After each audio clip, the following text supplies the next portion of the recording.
Ngalan ng Ama, ng Anak, at ng Espiritu Santo. Mga kapatid, ngayong ikahuling araw ng ating siyam na araw na paghahanda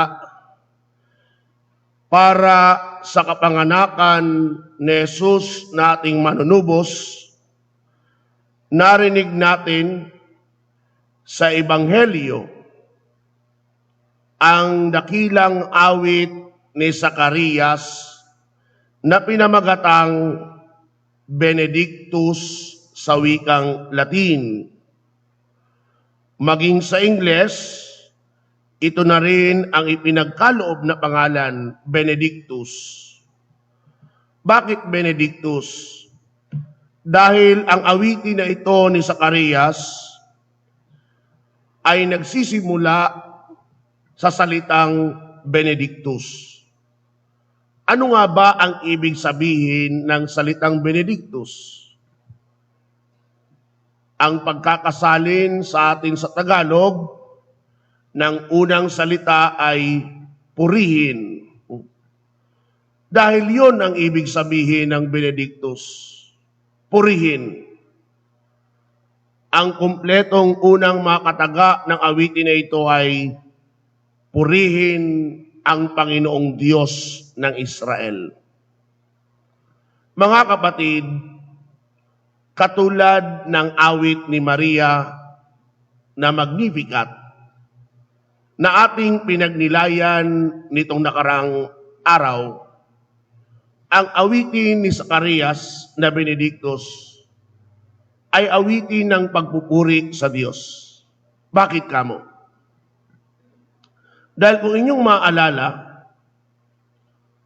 noong nagdala ang Anghel Gabriel ng mabuting balita ay Zacarias, na kahit ang kanyang asawang si Elizabeth ay matanda na at baog, dininig ng Diyos ang kanilang panalangin na magkaroon ng anak. Kung nyo rin maaalala, nag-alinlangan at di naniwala si Zacarias. Kaya nga pansamantala, ginawaran siya ng anghel ng Panginoon ng di pagkarinig at di makapagsalita. Ang awitin ngayong ito ay nangyari matapos ang salaysay na ating napakinggan kahapon. Naalala nyo, ipinanganak si Juan Bautista. Matapos ang 8 araw, tinuli si Juan at pinagkaaluban ng pangalan.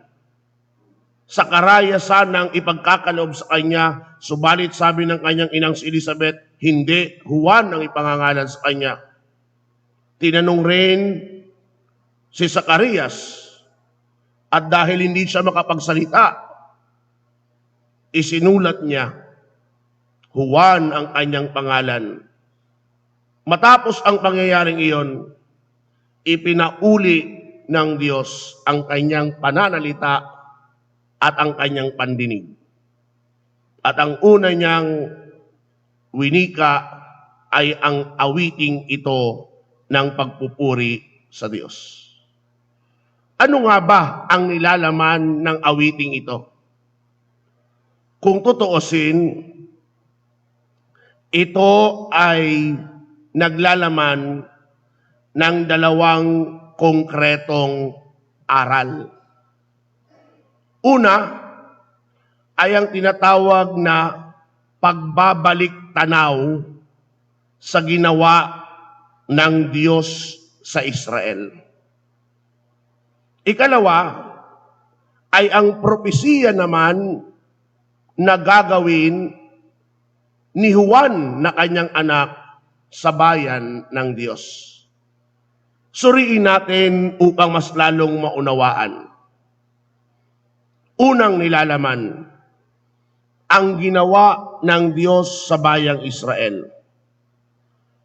Dito sinabi ni Zacarias sa kanyang awitin, na nagpadala siya sa atin ng isang makapangyarihang tagapagligtas.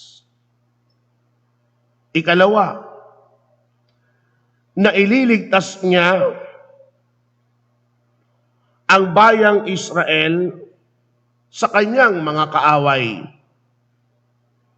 at sa lahat ng napupuot sa bayan ng Diyos. Gayon rin, inalala ni Zacarias ang habag na ipinangako ng Diyos sa kanilang mga magulang at alalahanin ang banal na tipan na kanyang ipinangako. Matapos ang pagbabalik tanaw na ito ng mga ginawa ng Diyos sa bayan ng Israel, sumunod ang ikalawang bahagi ng awit ni Zacarias. Ito naman ngayon ay patungkol sa propesiyang gagawin ng kanyang anak na si Juan sa bayan ng Diyos. Ano-ano nga ba itong gagawin ni Juan? Sabi sa kanyang awit, ikaw naman anak ay tatawaging propeta ng kataas-taasan.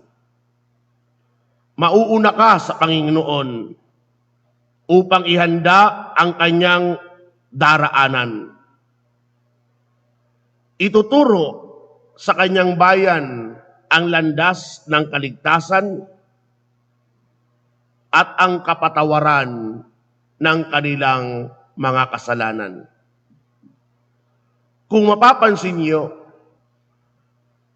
sa dalawang nilalaman ng awit na ito ni Zacarias, ang una, patungkol sa pagbabalik tanaw sa mga ginawa ng Diyos sa bayan ng Israel. Ang ikalawa, patungkol sa gagawin ni Juan sa bayan ng Diyos. Dalawang salita ang magkaungnay. Ang ginawa ng Diyos at ang gagawin ni Juan. Sa parehong salita, iisa ang salitang ugat. Ito ay walang iba kundi gawa. Bakit gawa ang binibigyan diin? Dahil inaasahan sa atin na napakinggan ang mga aral na napulot natin ngayong 8 araw na nakaraan, ay hindi lamang iyon tumimo sa ating isipan. Hindi lamang iyon umasok sa ating puso at kalooban. Inaasahan sa atin ng mga aral na ating napulot ay maisagawa natin sa pang-araw-araw na buhay. Yung mga aral na ating natutunan, hindi lamang magsilbing inspirasyon, kung hindi isakatuparan ang mga ito sa pamagitan ng ating gawa. Dahil walang saysay kung tutuusin, na tayo ay tinuruan, na tayo ay pinangaralan, subalit sa huli, ang mga turo at ang mga pangaral ay hindi maisasabuhay. Gayon din mga kapatid, isa pang aral na binabahagi ng Ebanghelyong ating napakinggan ay hindi lamang ang tinatawag na awit ni Zacarias na naglalaman ng 2 aral na ating pinagnilayan. Nakakatawag rin pansin ang unang bahagi na nabanggit sa salaysay ng Ebanghelyo. Sabi sa salaysay na ito,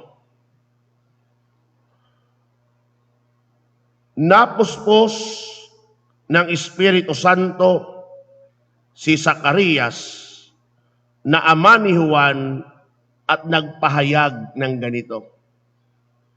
Sa madaling sabi, hindi maipapahayag ni Zacarias, ama ni Juan. Una, ang pagbabalik tanaw sa mga ginawa ng Diyos sa bayan ng Israel. At ikalawa, ang propesiya na gagawin ni Juan sa bayan ng Diyos. Kung hindi mismo si Zacarias napuspos ng Espiritu Santo. At yan rin sana ang magsilbing dagdag na aral sa ating ngayong araw.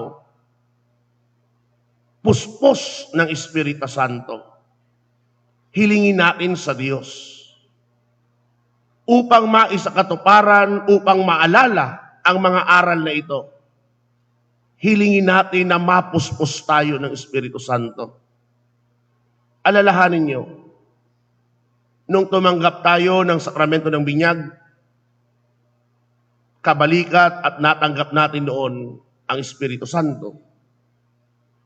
Nang tumanggap tayo ng sakramento ng kumpil, ipinagkaloob sa atin ng mabiyaya ng Espiritu Santo. Subalit para mapuspos ng Espiritu Santo, tayo ay inaasahan at hinahamon na palagian kang dumulog, na palagian kang lumapit sa mismong Diyos na sinasamba natin. Dahil ang isang tao na palagiang lumalapit sa banal na santatlo ay napupuspos palagi ng Espiritu Santo. Parang ganito lang yan. Ang sasakyan na ginagamit natin araw-araw, kung meron man, no? Hinding-hindi mauubusan niya ng gasolina kung palagi kang dumadaan sa gasoline station. Tayo rin sa buhay espiritual inaasahan. Nais mong palagian mapuspos ng Espiritu Santo, itong pinapayo sa atin at naway maging hamon. Napalagian tayong lumapit sa banal na Santisimo. Lumapit sa Diyos. Kung tutuusin mga kapatid, tayo bilang mga Kristiyanong Katoliko, pinagpapala. Bakit? Dahil tayo lamang sa buong mundo ang may kahangahangang pananampalataya na ang Diyos na ating sinasamba ay nasa ating bahay dalanginan. Pag merong ang kaibigan sa ibang sekta, sa ibang pananampalataya, at maanyayahan ka sa kanilang bahay dalanginan, itanong mo sa kanila, nasaan dito ang Diyos na sinasamba niyo? Sasabihin sa inyo, nandito sa lahat ng dako dahil ang Diyos makapangyarihan, ang Diyos ay kayang naroon sa iba't ibang lugar. Pero sa ating mga Katoliko, pag pumasok ka sa kahit anumang saang man parokya, sa kahit anumang bahagi ng mundo, kapag merong tabernakulo ang parokyang iyan, kaya mong ituro na ang Diyos na sinasamba natin ay nariyan. Kaya nga, inilalagay sa maraming parokya, nasa gitna palagi ang tabernakulo. At kung malalaking simbahan, bagaman nilalagay sa gilid, pero may nakalaang kapilya para sa banal na Santisimo. Dahil sa ating pananampalataya, may tungkulin tayong palagiang dalawin ang banal na Santisimo kung nais nating mapuspos ng Espiritu Santo. Isa pang kahanga-hanga rin sa ating pananampalataya dito lamang sa ating bansa. Saan ka nakakita na karamihan ng mga malls na meron tayo, maging airport natin, may kapilya, may banal na Santisimo? Bakit naroon? Dahil inaasahan sa atin at alam ng Diyos na kailangan nating ang palagiang kausap siya kahit pakonti-konting dalaw. Ang tawag nila doon, visit to the Blessed Sacrament. Hindi po ba lahat tayo may araw-araw na kahilingan sa Diyos? Kahit man iyan ay maiksi na binubulong mo sa Panginoon, handang makinig ang Diyos natin. Katulad yan sa pangyayari sa mga may anak na naririto. Ang mga bata, pag may gusto sa kanilang mga magulang, hindi po ba sa kanilang kakulitan, pare-parehong kanilang sinasabi ng gusto nila at paulit-ulit na sinasabi sa inyo bilang magulang? Yun rin ang gusto ng Diyos na mangyari sa atin. May kahilingan ka, lumapit ka sa akin, ibulong mo sa akin, handa akong makinig sa iyo. Mga kapatid, walang masama na dumulog sa Diyos palagian. Walang masama na dalawin ang Panginoon, ang banal na Santisimo ng palagian. Kahit nakasarapang mga simbahan, kapag alam mo na ang simbahang iyan ay Iglesia Katolika, tiyak na ang banal na Santisimo naririyan.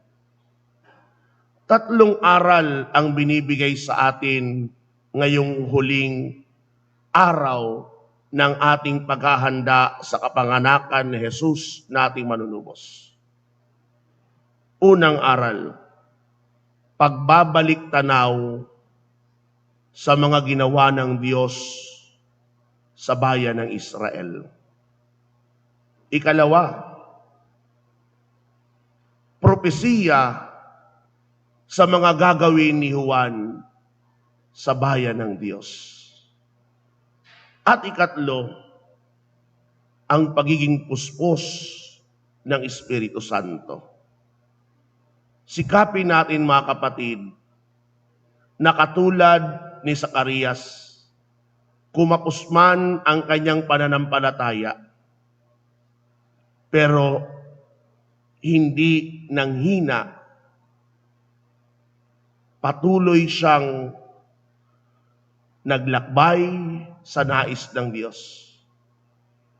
At kahit sa likod ng kahinaang iyan ng pananampalataya, napuspos siya ng Espiritu Santo. Kaya sikapin natin na sa pang-araw-araw na buhay, makamit ang mapuspos rin tayo ng Espiritu Santo. At mangyayari lamang iyan kung palagian tayong dumudulog sa Diyos. Nais kong wakasan ang pagninilay na ito sa isang magandang kaugalian na ipinamalas ng ilan nating kapatid dito sa parokya. Anong kaugalian? Ang iyong patungo sila sa kanilang pagawaan,